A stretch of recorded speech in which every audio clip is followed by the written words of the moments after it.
Welcome to the Tech Show. I'm Sonia Gavankar, and this week we talk about a very important hardware upgrade, your work wardrobe. And we have the secret to looking younger, at least if you're starring in a Marvel movie. All that and more coming up on the Tech Show.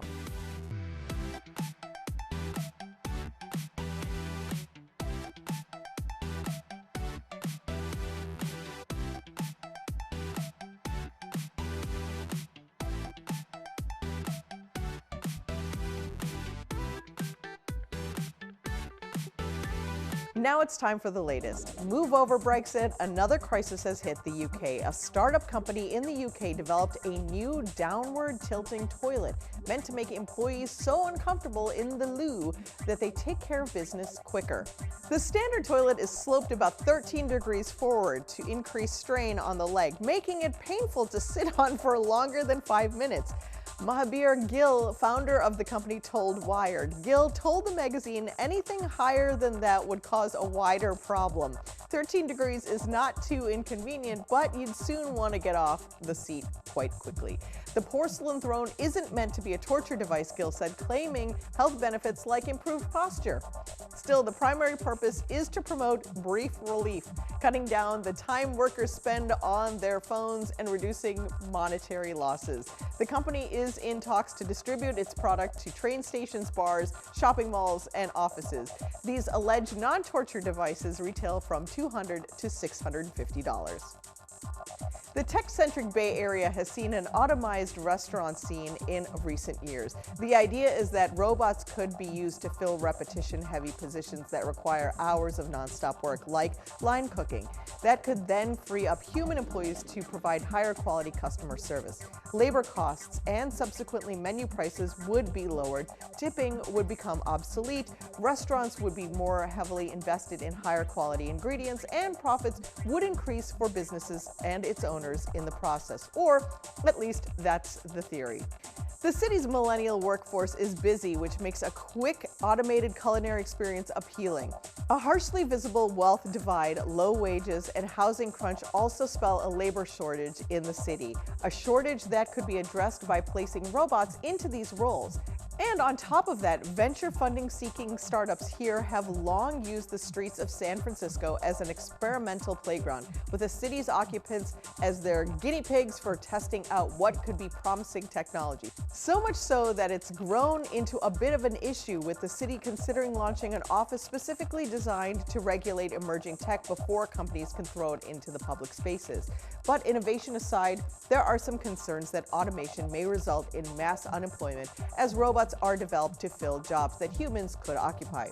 There's also the long-standing question of whether or not people actually desire human interaction when they're being served. And even with those questions aside, it turns out that some of these restaurants aren't surviving. In July 2019, Itza, a quinoa bowl vending automat, shuttered in San Francisco locations after the company was found to be thousands behind in unpaid rent. Just recently, Cafe X, with its famed robot barista, closed its San Francisco locations, though its stations at San Francisco International Airport and San Jose Airport are still open. And Zoom, the SoftBank-backed startup known for its pizza-making robots, shuttered its pizza business and pivoted into food truck tech and services in November of 2019. One of the robot-run restaurants that seems to be doing all right is Creator, which is still humming along since opening in mid-2018. There are robot attendants and humans present in most of these restaurants, but there's more of a human presence in the burger-making robot joint, as The Guardian's Vivian Ho pointed out. The robot prepares the Creator burger, but humans take your order and perform other tasks. So even in San Francisco, we aren't ready to give up real live human interaction. We'll be back in 30 seconds. Over 70 years of experience in heart and aviation, the members of the Association of Flight Attendants know the realities of the aircraft cabin better than anyone. We don't just serve drinks, we save lives.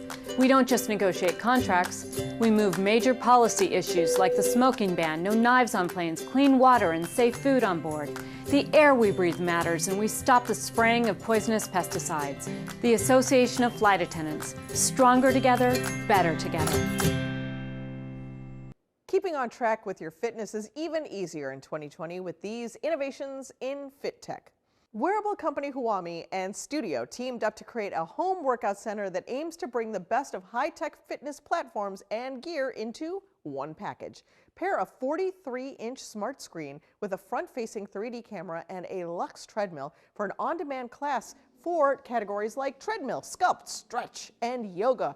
And you get the AmazeFit home studio. The platform is designed to be connected, and the company touts future abilities to add smart home assistance and heart rate tracking from third-party devices. Like other home fitness platforms, you'll be able to hook up for a monthly content subscription along with the hardware. Most wearables live on the wrist. This new device lives in your shoe. The nerve insoles are tricked out with 32 precision sensors to capture your performance metrics in 1,000 times a second. The system also includes a tracker which you latch onto the side of your kicks. The tech works with an app that measures running distance at a pace of 99.9% accuracy, according to the company, which allows you to check out a wide range of metrics like step length and cadence. More importantly, the app provides personalized coaching from your data, both during and after your runs, to fine-tune performance and avoid injury. The Nerve Run system is available now for $299. It's not the first smart helmet to hit the market, but we dig the fact that Level's bike helmet offers a ton of handy tech while looking pretty streamlined and cool. Standout features include front and rear lights activated by built-in gravity acceleration sensors, turn signals controlled via a handlebar remote, and walkie-talkie functionality to aid communication when riding with a group. Brooklyn startup Ergata has launched a rowing machine called Digital Rower, which is designed to inspire more workouts with a large screen and a mix of competitive game elements. Rowing machines are known to provide very good body workouts, but they also have a drawback. It can be a bit boring compared to a real rowing experience. So Ergata decided to put the gamble on the game, which the company thought would be a good way to solve the problem, adding competitive elements to give people a reason to come back to exercise. Digital Rower has now started accepting bookings on the Ergata website, which is currently priced at $1,799. We'll be right back with more of the Tech Show. Don't go away. Say black labor built this country, but we're not making anything up, guys. These are facts, and we're about to present you with the historical receipts. In case you missed it, this is what we mean when we say we built this. Here's a quick history lesson for y'all.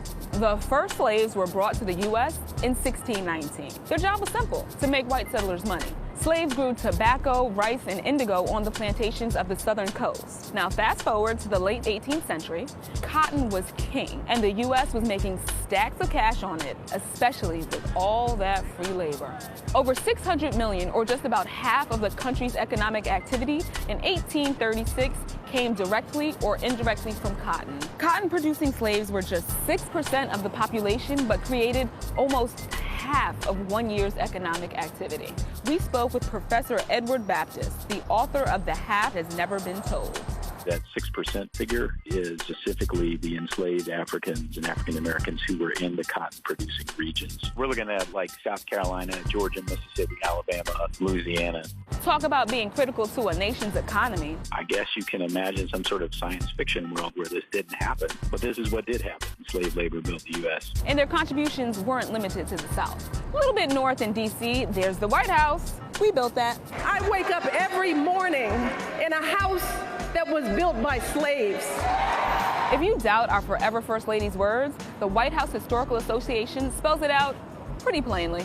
Planners turned to African Americans, both enslaved and free, to provide the bulk of the labor that built the White House, the United States Capitol, and other early government buildings. Slaves built the roads, the docks, and most of the big-time buildings in the area that would soon become New York City. And railroads? Slaves did that. North America's 4 major rail networks all own lines that were built and operated with slave labor. Before the Civil War, nearly every rail line east of the Mississippi River and south of the Mason-Dixon line was constructed or run at least partly by slaves.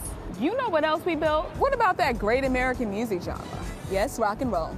We built that too. And blues, and jazz, and hip hop, and pop. America's favorite snack food, that was a black guy behind the potato chip. The ironing board, a sister. The traffic light, yep, he was black. The super soaker, That was a dude named Lonnie. He's black too. And the person who invented the technology responsible for the caller ID and call waiting, her name is Dr. Shirley Jackson. And yes, she's black. There isn't enough time to go through all the ways black people have built this country. They're vast. Don't get it twisted. Native American and many immigrant communities have made tremendous contributions to the infrastructure, identity, and imagination of the U.S. as well. So when we say we built this country, we actually mean it.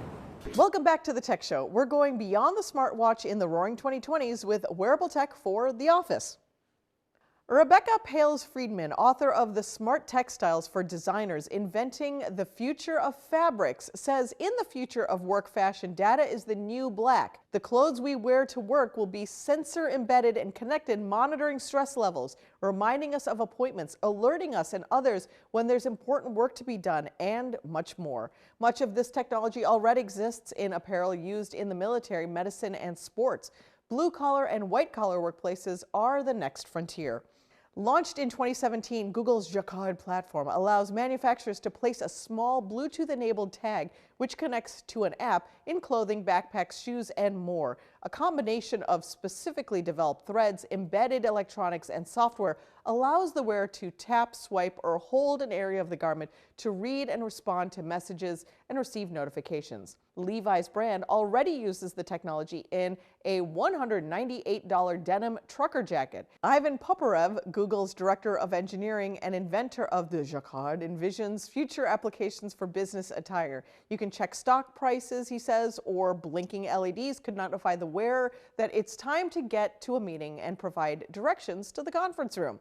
Sensoray, a San Francisco-based maker of therapeutic wearables, has developed a mood sweater. The garment has an LED studded collar that lights up in different colors based on galvanic skin responses, or a change in the electrical characteristics of skin prompted by stress, excitement, or pleasure, or other feelings, just feelings in general. Founder Kristen Niedelinger, a biomedical designer, says the clothes could help the nonverbal communications at work. The mindfulness craze might help the product gain wider acceptance, Ms. Niedelinger says. But not everyone is sold. They're like, you've designed my worst nightmare. I'm trying to hide my emotions, but wouldn't it be easier if you just show them? Anouk Wipprecht, a Dutch designer who creates robot couture, developed two sensor-laden dresses, one that has movable mechanical arms and another that emits smoke that reacts when someone encroaches on the wearer's personal space. The designs are conceptual, but Ms. Wipprecht imagines potential workplace applications in high-stress fields. If there's a little indicator that the person might be really high-focused on an area at that point, and then it may actually help a person get their stuff done, she says. Yeah, I'll take one of these in every color. I won't. Smoke? No. And this last one has the benefits of looking like brass knuckles if you're walking around at night. The Tap Strap 2 is a unique device that you can strap right onto your hand. It functions as both a Bluetooth keyboard and a mouse, and also gives you the ability to use air gestures. Check it out.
I might really need to brush up on my touch typing.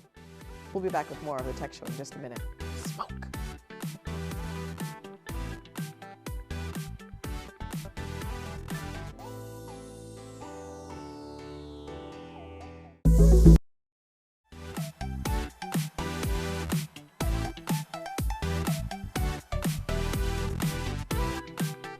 They say youth is wasted on the young, so Hollywood has developed a way for our mature celebrities to appear as their younger selves. And it goes way deeper than an Insta filter. A few of the top visual effects wizards working today talked to the Associated Press about how it's done. This landscape of digital humans is so exciting because for the longest time it was very, very, very hard to create digital human. I think one of the first realistic digital humans that was created was Benjamin Button's in The Curious Case of Benjamin Button. My name is Benjamin Button. That was extremely difficult to do, right? It took several years, and in some cases it was a little easier too because we were creating a much older person and there was lots of skin detail, and sometimes that becomes a little easier to get past the uncanny valley for that. But what we're seeing now is you're seeing more and more films with this type of technology coming out. This is not de-aging. This is not face replacement. But what you see for Junior is a completely digital creation, 100% driven by Will Smith's performance capture. Hello? Is that Frank? Yes. Hi, Frank. This is Jimmy Hoffa. Yeah. Glad to meet you. Some of the work that's been done for the Marvel films, like just recently in Captain Marvel, the de-aging of Samuel L. Jackson is absolutely fantastic. Prove you're not a Skrull. That's a photon blast. I I thought Samuel Jackson looked fantastic in Captain Marvel. I really appreciated what they did with General Tarkin and Princess Leia in Rogue One and Sean Young in Blade Runner. You know, each time it's done, you get a little bit closer. The whole history of capturing performance started with first getting a reference, then putting markers on everybody's body, then the markers migrated into the face. And the next natural thing is get rid of the markers. We understood what the challenges would be, meaning no markers or facial head cams or things like that. Marty did not want to keyframe, animate, change any of the expressions or anything, any of the performances. So there is no animation. Everything that you're seeing is moving through the computer, understanding what the performance is, and then leaving it alone. I mean, we all stand on each other's shoulders. I can't wait for somebody to pick this up and do something else with it, you know? The latest de-aging phenomenon in cinema is The Irishman, starring De Niro, Pesci, and Pacino in various stages of middle and old age. But some critics are lauding a YouTuber for doing a better job chipping off the decades using deepfake technology than a premier visual effects house. He likes to talk, don't he? Yeah.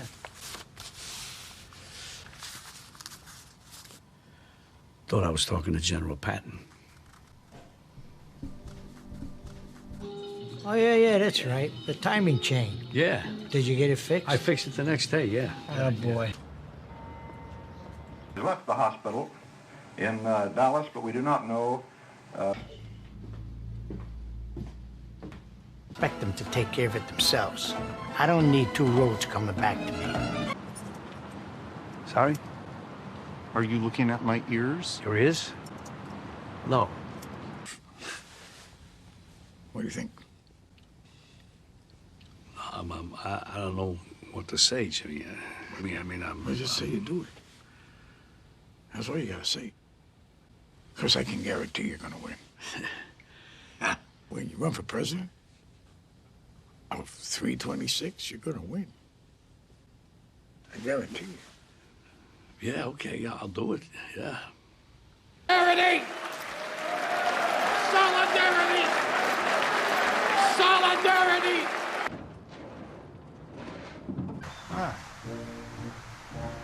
Where you hang out there? Callahan's, Hibachi Club, but it's a bar, it's not a bocce club. Oh, good. You play bocce? Nah. No? All right, Frankie, get that fixed.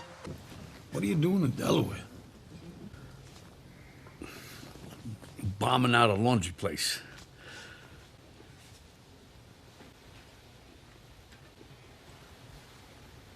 No, I was just doing a job to make some extra money. Yeah. Putting this place out of action. Putting this putting this place out of commission. You know, you were in the war. I sure do. In the war, you go from point A to point B. But sometimes you spill a little beer along the way. That philosophy makes sense to you. Sure does. You don't have it. What do you don't have it? He said something, I don't know, about his mother. Wait, no, stop. Don't tell me. Let me guess. His mother died and the funeral set him back. Yeah? Yeah, exactly. Considering it's never made perfectly clear what ages the actors are supposed to be in the movie, I think the original was just fine. Plus, this deep fakery was also altering the final version, so it could be said that the original effects studio did at least half the work. What do you think about de-aging in cinema? Delightful or distracting? Let us know at thetechshow.tv.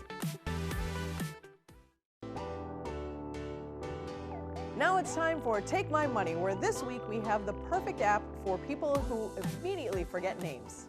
This is Tammy, finishing up the most important presentation of the year. Thanks for listening. And she's nailed it. Nice one, Tammy. But here comes the painful part. Everybody wanting Tammy's contact details. Let me give you my card. So I've written my mobile number and my email address on there. You missed a 7? Yeah, so it's 527-7827. Well, I'll take a picture of your card for later. 827. Yeah. I think you got it wrong again. It's with an I, not a Y. Stop, no more. Please. Why does exchanging contact details still need to be this painful? Oh wait, it doesn't. Thanks for listening. So let's talk then. Great. Well, that is a fantastic opportunity. You're welcome. Bye. Stay in touch with just a touch. I loved this when it came out on the Samsung phones 10 years ago, and I still love it. No more business cards, okay? Stay touch, go ahead and take my money. Thanks for joining us this week. Follow us at The Tech Show TV and join the conversation. Check you later.